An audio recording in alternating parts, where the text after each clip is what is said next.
Hello everyone, my name is Wayne. And I'm Rebecca. And we are Your Bourbon Journey. I'd like to welcome all of you out there to our video today as we talk about this bottle Larceny. And if you get a chance right now, go ahead and hit the subscribe button so you can continue to watch these exciting things that we do. And so today we are going to talk about Larceny, which is the B525 that we've been hunting Since May. And where did we find it? Did we find it at our local liquor store? No. Did we find it at Heaven Hill? No. We found it at Costco, of all things, on the end cap. First time I've seen anything on the end cap that was worth the buying. And there it was. Yeah. So we're going to taste it today, see what the hubbub is all about. Rebecca's going to read to you some finer point details of this magnificent bourbon. Thank you. So as Wayne noted, this is Larceny Barrel Proof Batch 525. It is a Kentucky Straight Bourbon Whiskey made by Heaven Hill Distillery. It is a wheated bourbon, and its mash bill is 68% corn, 20% wheat, and 12% malted barley. This batch was aged 6 to 8 years. Its proof is 117.4. It was supposed to be released in May of 2025, but we just found it August 6th. And the MSRP is $65, but since Costco had it, we were able to get it for $55.99. So I'm always excited when we get something under MSRP. Well, I'm always excited when a company has a release of something and they're saying it is going to be out in May. And here it is, August, finally trickling out in Indiana. Yeah, I can see June hitting the market because you got to get it in the distributor's hands and all that stuff. But even maybe early July, but wow, this is a long time. Well, there are people even in Kentucky that haven't found this. Well, we still haven't found the Elijah Craig one either, the 525. So, you know, who knows? It may be September, we're finally getting the 525 of that. Connor O'Driscoll, make sure it gets out to us, not to Michigan. Yeah. Not to Texas. Nothing wrong with you guys out there. That's fine. But we're next door. Take care of your Indiana peeps. Take care of us. We spent a lot of time in Kentucky. Exactly.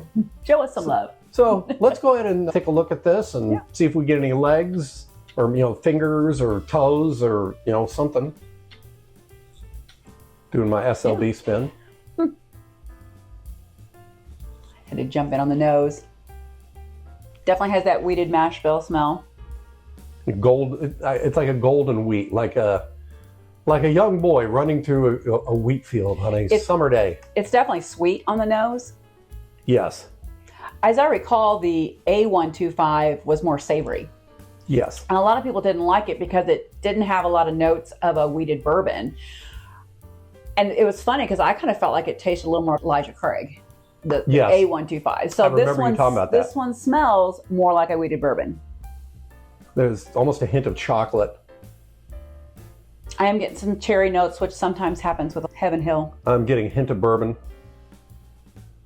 Some confectionery sugar.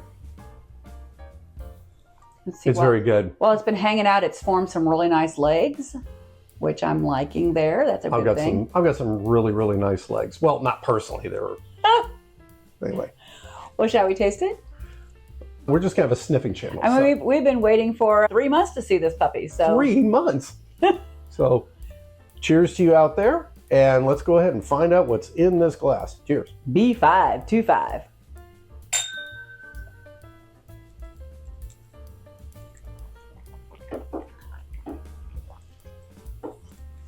It's a wheater. You get the proof. I think there is a dark chocolate taste in this. It definitely has some confectionery notes. The spices were hitting me right away. It is my first sip of the day, but this is not as high a proof. Oftentimes the, Elijah Craig and Larceny are above 120, and this is 117. I can't 0.5 or 0.4, one or the other. But anyway, it's around 117. I'm gonna have another sip to warm my palate up. Well, I had my second sip, and I personally know it's the first drink of the day, so I would think this is just a tad bit higher than 117. It's drinking a little hotter, but not bad. It's drinking a little warm for me, but it probably could, again, it could be because it's our first sip and all that, but it still has a lot of flavor on it. So I just needed that second sip. Sometimes that first sip, you get a little numbing effect, so you can really taste that second sip a little bit more. And so that time, I am getting some really nice, almost baked pastry notes. You said chocolate. I'm kind of feeling like a chocolate croissant kind of thing happening. To me, it's dark chocolate. I'm getting barrel notes in it. And if you've watched our channel at all, I love barrel notes. I don't know why, but I just love those barrel notes. I'm loving this pastry thing because, you know, this night I'm feeling like it's a nice flaky, buttery croissant almost. It's got the chocolate croissant, which is just lightly layered, so it's not heavy, but you get that amongst everything else, you get this hint of this chocolate happening, which is really good. To me, it's two lanes. It's the chocolate, and it is the wheat, which leads into her bakery that is in her mouth.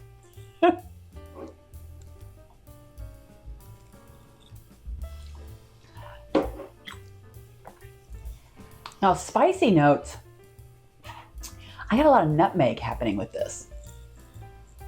It took the third sip to figure out what the spice was, just because my tongue was a little warm to start with. But now I feel like it's really nutmeg, which is sweet but savory, but poppin'. I love baking with nutmeg. It's good. I'm not sure. Every once in a while I identify nutmeg, but normally not. I will say this, that it is definitely spicy, not jalapeno spicy or anything like that, which I really love, but it's got a little pop. And what I like, it's a really good contrast with the wheat and the chocolate for myself. It's bringing balance. It is. It's like it's not going extreme one way or the other. It's like it's playing. I like saying it. They play really well together. They're good little children. Yeah, it's complementary. It's helping, you know, to take your mouth on a journey, so to speak, you know, so it's not just one lane. You're getting a couple, which is very nice. And that, as I'm sitting here, it's following through on the finish. And I think some of those spicy notes are definitely coming from that barrel. I know you got a lot of barrel notes, and I'm getting it, especially on the finish. I'm feeling like this sweet, spicy thing happening, which is really good. It often comes from like a barrel. And it's quite good. And it's long. It definitely is, to me, barrel notes on the finish. It's pleasant. I don't know if it's outstanding, but I don't mind it. I kind of like it. Yeah, it's not off-putting in any way. Yeah, it doesn't detract. It's very pleasant, and it does last a while. Oh yeah, this is kind of one of those things on a cold day, or if you've got a cold and you're not feeling good, grab this bottle, just, you know, pop off the cork and just drink straight from it. You'll be feeling better.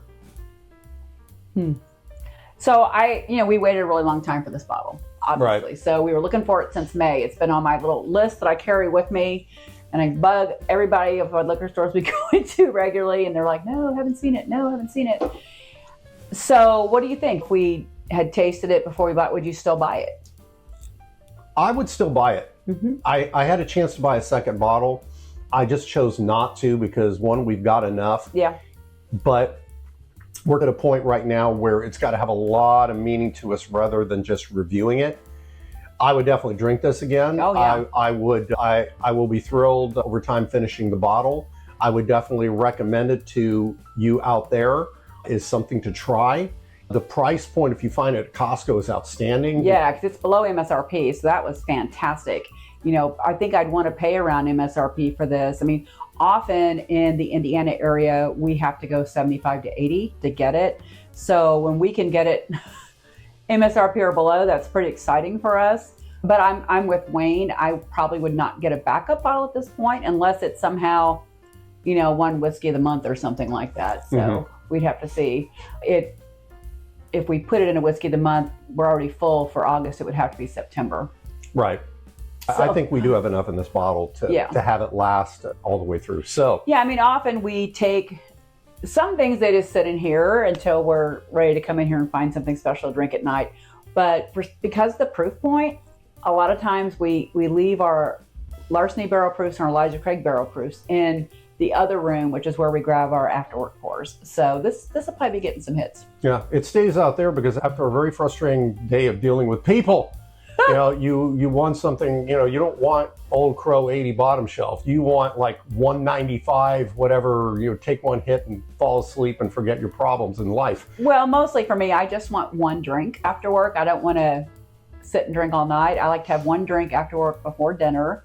And if I pour 1.5 ounces of a nice proof one, I only one is totally sufficient. Mhm. So, but that's how I approach it. But So I think this is a winner. yeah, If you're a Larceny fan, I don't think you'll be disappointed. We both agree this is better than the first one. I do like it better than A125. Yes, it's definitely a lot better. I'll be curious, back maybe in March of next year when we get the C version of this.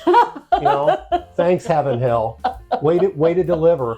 Anyway, I'll be curious what the C is like, but Yeah. the B is definitely better than the A. Yeah, it's pretty good. One time you get a higher grade when you get a B. Cheers to all of you out there. Connor O'Driscoll, I joke about the king of the neck pour. Great guy.